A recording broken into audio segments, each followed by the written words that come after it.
Muito bem, nós estamos aqui de volta para dar continuidade nesse estudo que estamos fazendo, essa coleção de videoteca, um comentário para que você tenha toda a Bíblia comentada capítulo por capítulo, verso por verso. E nós estamos agora no livro de Jó.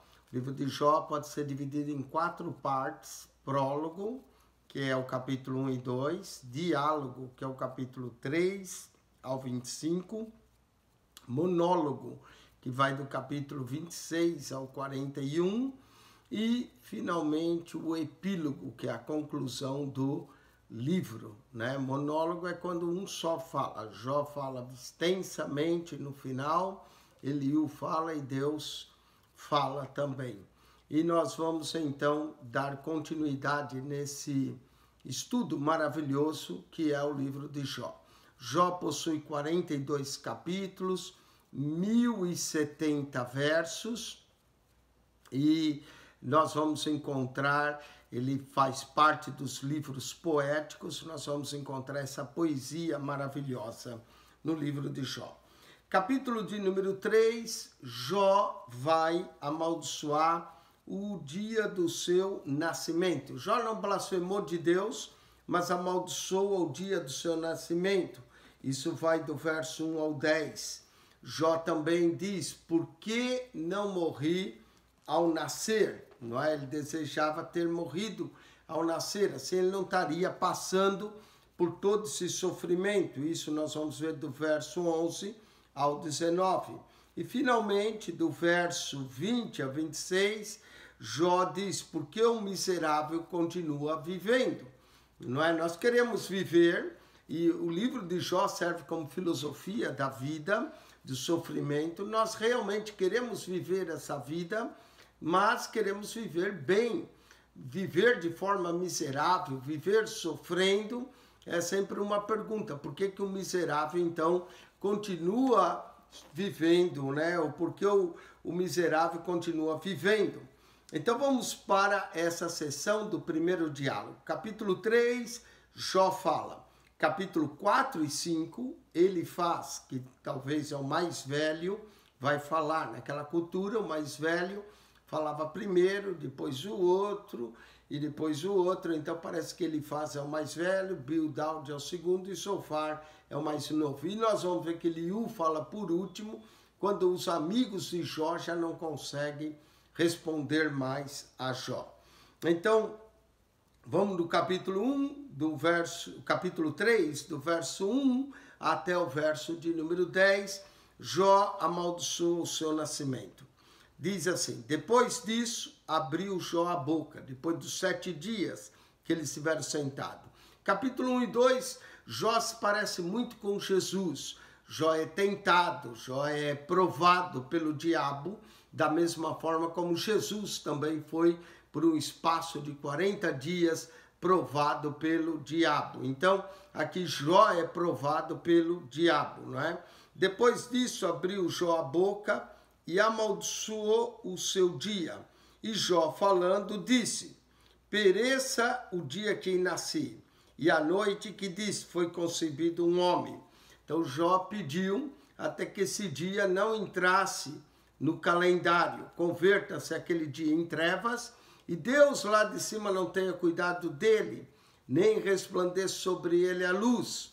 Contamine-se as trevas e sombra da morte, habite sobre ele nuvens e negros vapores do dia o espante. Jó está pedindo que esse dia não exista, não é? E o verso 6 diz assim: a escuridão tome aquela noite. É uma forma poética de dizer das trevas tomando aquele dia, e não se goza entre os dias do ano. Eu tinha um pastor que conhecia, ele dizia que o dia que Jó nasceu foi no dia 30 de fevereiro, que é o único dia que não entra para o calendário, né? Ainda se fosse 29, a cada 4 anos aparece. Mas é interessante como fevereiro é mais curto. E segundo esse pastor comentarista, ele dizia que era o dia 30 de fevereiro, porque Jó pediu que não entrasse nos dias do ano. E o dia 30 não entra. Nós temos mês de 31 mas não tem, fevereiro só tem máximo 29 dias, não é? Então, de acordo com ele, Jó nasceu no dia 30 de fevereiro. Interessante. A escuridão tome conta, não goza entre os dias do ano e não entre o número dos meses. Tá vendo? Fevereiro é o único que não tem 30 dias. Então, daí o porquê ele dizia isso. Ah, que solitária seja aquela noite e suave música não entre nela. Ou seja, Jó está amaldiçoando o dia que ele nasceu. Sabe que o dia que nós nascemos, de todo o calendário, para todo mundo, o dia mais importante do ano é o dia do seu nascimento. Sim ou não? Você vai pensar, 7 de setembro para os brasileiros é importante, independência do Brasil, 4 de julho para os americanos, mas para nós é o dia do nosso aniversário. Jó amaldiçoou o dia do seu aniversário, do verso 1 até o verso de número 10. Amaldiçoem aqueles que amaldiçoam o dia, que estão prontos para fazer correr o seu pranto. Escureça-se as estrelas do seu crepúsculo, que espera a luz, e não venha, e não veja as pestanas dos olhos da alva, ou seja, não veja o amanhecer do dia. Jó pediu que aquele dia se tornasse uma escuridão, uma negrura, que não entrasse para o calendário, que não contasse entre os meses do ano, porquanto não fechou as portas do ventre, nem escondeu dos meus olhos a canseira. Então, ele diz, por que aquele dia existiu? Por que eu não morri lá no ventre de minha mãe? Né? Por que não morri ao nascer? É o que o Jó vai agora falar do verso 11 até o verso 19. Ele vai desejar ser um aborto, que ele tivesse morrido, assim ele não estaria sofrendo. Veja que o sofrimento dele é grande. Jó praticamente, no meio do sofrimento, fez com que ele esquecesse aquela fartura que ele teve nos anos que Deus o abençoou. Apesar que o Senhor o deu, o Senhor o tirou, como disse ele, mas agora o sofrimento faz esquecer. É isso que o sofrimento faz nos esquecer os anos bons, faz nos esquecer o tempo da bonança, o sofrimento. É a mesma coisa quando vai a tempestade, a gente até esquece como é que é o sol, não é? Aí quando finalmente o sol volta a raiar, e vai voltar a raiar o sol na vida de Jó. Por que não morri eu desde a madre? E em saindo do ventre não expirei. Jó esperava ele ter morrido logo no ventre de sua mãe, ou se quando ele saiu do ventre, ele já morria logo. Por que me receberam os joelhos? Os joelhos é que as mulheres, normalmente, quando concebia, caía sobre as coxas, os joelhos, né? Por que me receberam os joelhos e por que os peitos para que mamasse? Aqui Jó está lembrando a infância, que toda mulher dá de amamentar, né? A criança, porque já agora jazeria e repousaria, dormiria, então haveria repouso para mim. Aqui, esse dormiria era como a morte era vista, como um sono, como um dormir. Isso aqui está falando do estado do corpo, não... Muita gente às vezes quer usar esse verso para dizer do estado da alma, né? Que a alma fica dormindo, aguardando. Não, quem descansa é o corpo sim, acaba as suas atividades. A alma segue consciente, Jesus fala isso em Lucas capítulo 16, né, do rico que estava lá no inferno, olhou Lázaro no seio de Abraão, conversou com Abraão. A alma segue consciente, não existe o sono da alma como alguns pensam.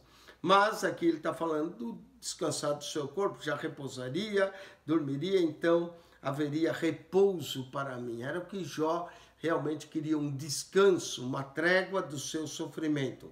Como os reis e conselheiros da terra, que para si edificam casa nos lugares assolados, ou seja, nos lugares desertos, isolados, né? Ou como os príncipes que tinham ouro, que enchiam as suas casas de prata. Ou como o aborto oculto não existiria. como as crianças que nunca viram a luz. Esse capítulo 3, verso 16, muitos intérpretes vê que de alguma forma Jó está falando do aborto, não é? Como o aborto oculto não existiria, como as crianças que nunca viram a luz. Quantas e quantas crianças, na verdade são milhões todo ano, que nunca vêm à luz, que passam pelo processo do aborto. É triste isso saber, mas aqueles que são abortados certamente não vão ter a vida que nós temos, que essa vida todos nós sabemos que existem momentos alegres e momentos tristes, não é? Jó 3,16 então aponta para isso. Ali os maus cessam de perturbar. De uma certa forma, o findar da vida, a morte, é cessar a perturbação, cessar o cansaço, né, dessa vida que às vezes traz. E ali repousam os cansados. Note quantas vezes fala de repousar, descansar. Nós também usamos esses termos quando a pessoa morre, a gente diz descanse em paz, não é? Que você possa repousar em paz, descansar em paz. Ali os presos juntamente repousam e não ouve a voz do exator. Normalmente os presos às vezes eram também espancados, vinha alguém, batia neles, ali até os presos repousam. Ali está o pequeno e o grande. O servo fica livre do seu senhor. Né? Aqui traz a ideia da servidão. Normalmente o servo tinha o senhor e fazia o que o senhor mandava. Mas na morte o servo fica livre do seu senhor. Agora do verso 20 a 26, ainda nesse discurso de Jó, ele vai falar por que o miserável continua vivendo. Então, 3 temas que nós encontramos. Jó amaldiçoou o dia do seu nascimento, Jó diz por que ele não morreu ao nascer, e finalmente aqui, por que o miserável continua vivendo. Por que se dá luz ao miserável? Diz ele no verso 20. A vida aos amargurados de ânimo. Não é? Amargurados de ânimo. Quantas vezes a pessoa está amargurada mesmo nessa vida? E que esperam a morte. Tem gente, olha, que espera a morte. Outro dia eu falava com uma pessoa que a morte é um ato da misericórdia de Deus. Ela perguntou, por quê? Por quê? Porque a pessoa que está sofrendo, principalmente, imagina uma pessoa que está terminal câncer, sofre com as dores e já não tem prazer na vida, no comer, a morte é algo esperado e desejado. Os que esperam a morte, e às vezes ela não vem, e cavam em procura dela mais do que a tesouros ocultos. Que de alegria salta e exulta achando a sepultura. Para quem está sofrendo, às vezes a morte é um descanso. E às vezes os parentes não entendem. Ai, mas ele podia ter vivido mais. Mas quando a pessoa está sofrendo, ela quer partir mesmo, como um tesouro escudo, o tesouro oculto, como Jó diz. De que alegria salta e exulta achando a sepultura. Por que se dá luz ao homem, cujo caminho é oculto, e a quem Deus o encobriu? O que Jó está dizendo é que nenhum de nós sabe qual vai ser o nosso trilhar. O dia de amanhã não nos pertence, como Jesus disse, não é? Hoje a gente pode estar bem, pode estar ok, saudável. Amanhã podemos estar doente, alguns podem até ficarem aleijados numa cama. O dia de amanhã não pertence a ninguém. Não é isso que Jó está dizendo aqui no 13. O caminho é oculto e Deus o encobriu. Só pertence a Deus o nosso amanhã. Porque antes do meu pão vem o meu suspiro. Já acordava antes de comer o pão, já vinha o suspiro. E os meus gemidos se derramam como água. O homem estava de fato sofrendo, não é? O sofrimento de Jó era grande. Verso 25. Porque o que eu temia me veio, e o que eu receava me aconteceu. Esse é outro verso bastante interessante. O que eu temia me veio, o que receava me aconteceu. Diz que quando a gente teme uma coisa muito, a gente acaba atraindo, não é aquilo. fizeram uma pesquisa sobre pessoas que foram assaltadas, todas achavam que um dia ia ser assaltada, e foram. E perguntaram a pessoas que nunca tinham sido assaltadas se ela já pensou em ser roubada, e a maioria disse não. Então, note que às vezes a gente atrai o negativo. A fé funciona tanto por um lado positivo, quanto por negativo. Às vezes os pensamentos predominantes são atraídos e aí acontece o mal, porque o que eu temia me veio e o que receava me aconteceu. Nunca estive descansado, nem sosseguei, nem repousei, mas veio sobre mim a perturbação. Uau, o que Jó passou foi algo de fato difícil. Então Jó, aqui no capítulo 3, note que ele é o primeiro a falar, depois de 7 dias de silêncio, Jó quebra o silêncio, começa então o diálogo. Jó fala, primeiro ele amaldiçoou o seu nascimento, depois ele diz por que não morreu quando nasceu e por que se concede vida ao miserável. Agora ele faz, o mais velho vai responder, eles vieram consolar Jó. Só que eles querem achar motivo porque Jó sofre. Ele faz, na teologia dele, é o seguinte, só os pecadores sofrem. Ele vai falar isso e vai mostrar isso no capítulo 4 e 5, que ele crê que só os pecadores sofrem. Então, de acordo com isso, para ele, Jó deveria ter pecado para estar passando por isso. Vamos lá. Então respondeu Elifaz, o temanita, e disse, se intentarmos falar-te, enfadar-te-ás. É verdade, né? Note que eles ficaram calados por 7 dias, porque é difícil consolar quem está sofrendo. Muitas vezes ele não sente a dor da pessoa. Só quem passa é que sabe. Mas quem poderá conter as palavras? É uma pergunta, não é? Ele agora quer falar, mas não dá para conter as palavras. Aí ele vai falar de Jó e lembrar o tempo de que Jó ensinou, né? E ele está falando de uma certa forma, agora chegou a tua vez de sofrer. Olha só, verso 3, eis que ensinasse a muitos. Jó era considerado como um mestre ali, ele ensinou a muita gente.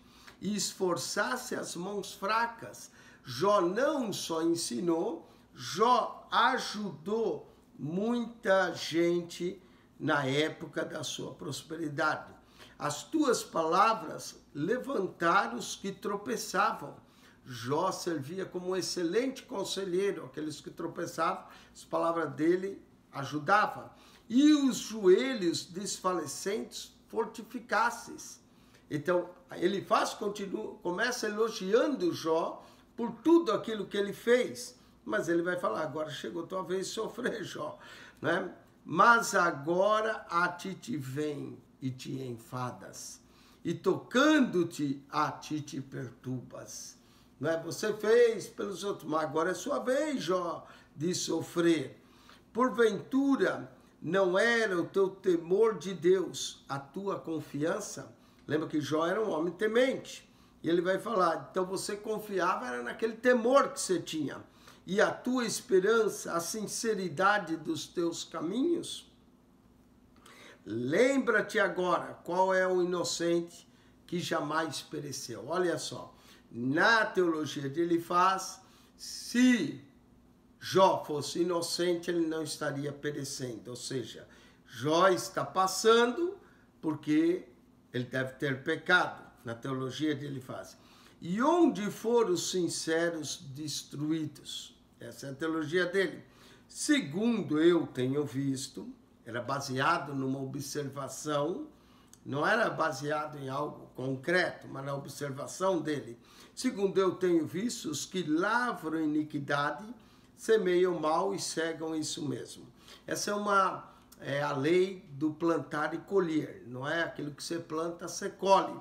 Então, para Elifaz, se Jó estava colhendo todo aquele mal, ele deveria ter plantado em algum momento da vida algum mal. Os que lavram iniquidade, semeiam mal, isso mesmo. Com o hálito de Deus perecem. e com o assopro da sua ira se consome. Realmente, muita gente vem um juízo de Deus e acaba vindo a morte. Eu falei que a morte, no capítulo 3, é um ato da misericórdia de Deus. Mas para a morte também pode ser um juízo de Deus. O salário do pecado é a morte. E essa é a teoria e a teologia de Elifaz, não é? Na sua ira se consome. O bramido do leão e a voz do leão feroz e os dentes dos leãozinhos se quebrantam, não é? Então até os valentes, os leões, se quebrantam. Perece o leão velho, porque não há presa, e os filhos da leoa andam dispersos. O leão velho, às vezes, não tem mais presa, não consegue caçar mais, acaba perecendo. Uma palavra se me disse em segredo aos meus ouvidos, perceberam um sussurro dela. Vamos ver que palavra é essa, verso 13. Entre pensamentos, divisões da noite, quando cai sobre os homens o sono profundo. Capítulo 4, verso 13, ao mencionar o sono profundo, lembra o sono de Adão, que Deus fez Adão adormecer antes de fazer a mulher. Também lembra o sono que veio sobre Abraão, quando ele, naquela aliança, ele dormiu. Lembra também o sono que veio sobre Daniel, antes da sua visão, ou sobre os discípulos no jardim do Getsemane, não é? Entre pensamentos, visões e noite.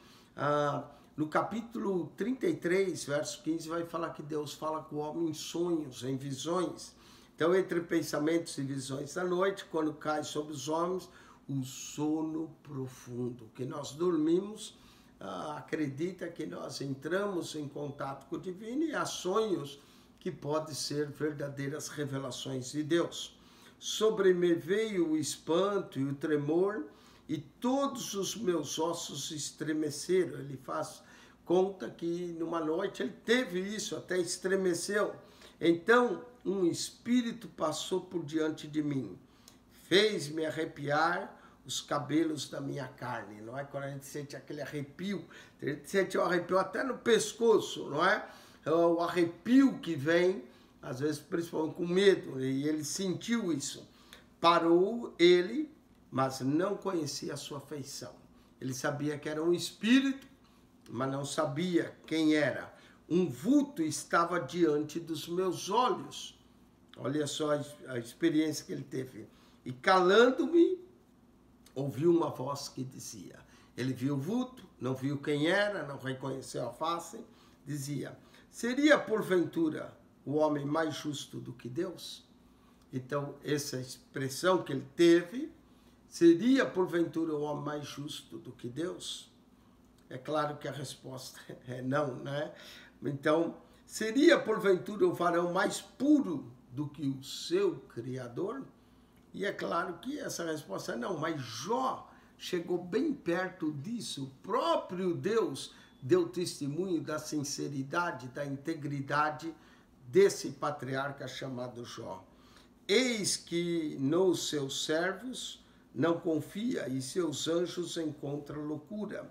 Muita gente vê que isso que ele fala não é correto, que Deus não confia nos seus servos. Deus confia sim nos seus servos e nos seus anjos encontra loucura. Interessante essa expressão de Elifaz. O que ele quer dizer, em outras palavras, é aquilo que Paulo também disse, não é? Não há um justo, nem sequer todos pecaram. Então se assemelha um pouco aqui. Quanto mais aqueles que habitam em casas de lodo, casas de barro que era feita, as casas naquela época, cujo fundamento está no pó, e se não machucados com a traça. Falando que o homem, né, vive em casa de lodo, enquanto o eterno vive nas mansões celestiais. Desde manhã até a tarde são despedaçados e eternamente perecem sem que disso se façam caso. Porventura não passa com eles a sua excelência? Ou seja, o que ele está dizendo aqui, um dia todo mortal acaba o quê? Morrendo, não é? Todo mortal perece, morre, mas sem sabedoria. E alguns morrem até sem sabedoria. Continuando ainda, ele agora vai exortar a Jó para que busque a Deus, né? Que deveria buscar a Deus para encerrar o seu sofrimento. Ele também vai falar que Deus é esperança para os pobres e as mãos de Deus curam. Era Deus que poderia curar Jó daquela chaga. Então ele vai incentivar Jó a buscar a Deus. E é isso, no meio do sofrimento ele deve de fato buscar a Deus. O problema é que Jó não sabia por que ele sofria. Vamos lá, capítulo 5. Ele exorta a Jó que busca a Deus. Chama agora alguém que te responda, e para qual dos santos te virarás? Porque a ira destrói o louco, e o zelo mata o tolo. Bem vi eu o louco lançar raízes, mas logo amaldiçoei a sua habitação. Seus filhos estão longe da salvação. Aqui, seus filhos estão longe da salvação. Alguns intérpretes acham que Elifaz estava se referindo aos filhos de Jó, que estavam longe da salvação. Ou talvez está se referindo aos filhos dos loucos, que estão longe de salvação. Seus filhos estão longe de salvação e são despedaçados às portas, e não há quem os livre. Certamente está se referindo ao filho dos loucos. A sua messe a devora o faminto, que há dentre os espinhos atira. O salteador traga a sua fazenda. Não é? Os ladrões, que era comum, tragavam a fazenda. Porque do pó não procedia aflição, nem da terra brota o trabalho. Mas o homem nasce para o trabalho. Interessante esse verso, capítulo 5, verso 7, diz que o homem nasce para o trabalho. Como as faíscas das brasas se levanta para voar. Mas quanto a mim, eu buscarei a Deus. Eu buscarei a Deus. Aqui há um incentivo para buscar ao Senhor. Isaías também diz, buscai ao Senhor enquanto se pode achar. Quanto a mim, eu buscarei a Deus e Ele me dirigirá a minha fala. De fato, ele achava que o que ele estava falando era de Deus, mas no final do livro nós vamos ver que Deus diz, aí ele faz, você e seus amigos não falaram que era correto de mim. Ele faz coisas tão grandiosas, isso é verdade. Deus faz coisas grandes que não pode esquadrinhar, e tantas maravilhas que se não podem contar. Nem tudo que eles falam de Deus está errado. De fato, aqui está certo. Deus faz coisas grandiosas, porque Ele é um Deus grande. Verso 10, Ele dá chuva sobre a terra e envia água sobre os campos. Isso que eles estão falando está corretíssimo. O problema é quando eles aplicam essa teologia a Jó, dizendo que Jó sofre porque Jó deveria ter pecado. Para pôr os abatidos num lugar alto e para os enlutados se exaltem na salvação. Aqui se parece com o que Jesus falou, aquele que se exalta será abatido, mas o que se humilha será exaltado. Ele aniquila a imaginação dos astutos. Paulo também menciona isso, né? Que Deus confunde os sábios na sua própria sabedoria. Ele aniquila a imaginação dos astutos para que as suas mãos não possam levar coisa alguma a efeito.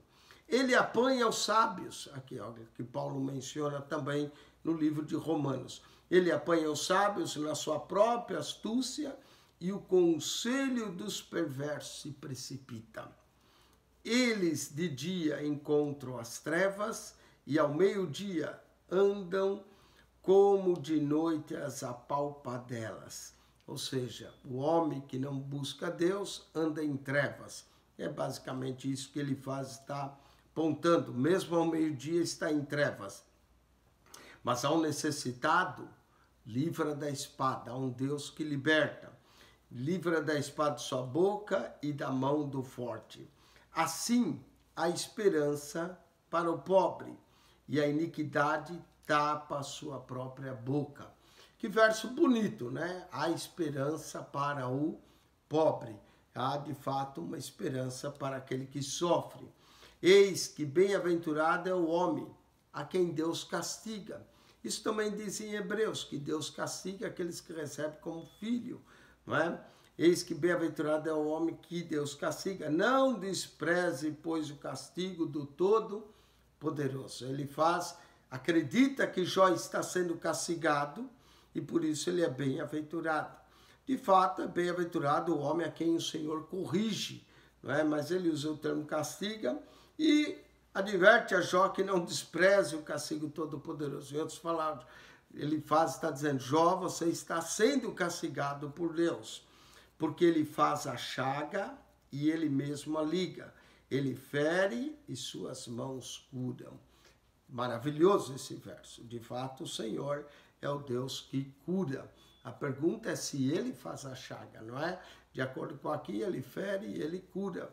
O Deuteronômio também fala isso, que Deus tanto fere quanto cura. E nas pragas do Egito, nós vemos Deus ferindo, mas ao mesmo tempo também salvando os primogênitos. Verso 19, outro verso, forma poética. E lindo esse verso, também aparece algo quase similar em Provérbios. Em 6 angústias te livrará, e na 7ª o mal te não tocará. Vamos ver quais são as 6 angústias que Deus nos livra e a 7ª não toca. Na fome, te livrará da morte. Na guerra, da violência da espada. Já são 2. Na fome, livra da morte, na guerra, da violência da espada. Do açoite e da língua estarás abrigada. 3ª.